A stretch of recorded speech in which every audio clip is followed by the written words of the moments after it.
জীবনের পথে চলতে চলতে আমরা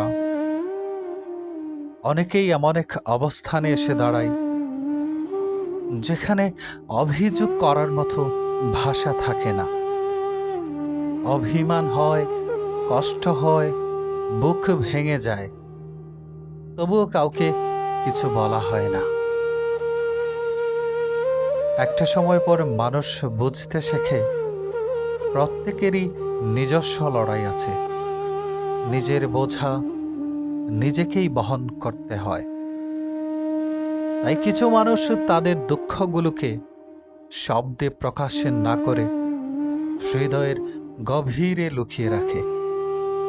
দিনের আলোয় হাসে, মানুষের সঙ্গে গল্প করে, দায়িত্ব পালন করে, আর রাতের নির্জনতায় নিজের সঙ্গে নিজের হিসেবে মেলায়। কিন্তু তাদের নীরবতার অর্থ এই নয় যে তারা অনুভূতিহীন, বরং তারাই সবচেয়ে বেশি অনুভব করে ছোট ছোট অবহেলা, না পাওয়া, ভাঙা স্বপ্ন আর হারিয়ে যাওয়া মানুষদের স্মৃতি। সব কিছুই তারা বয়ে বেড়ায় নীরবে, তবুও তারা বেঁচে থাকে, কারণ তারা জানে পৃথিবী চিরস্থায়ী নয়। এই জীবন একদিন শেষ হয়ে যাবে। সুখ যেমন থাকবে না, তেমনি দুঃখও থাকবে না।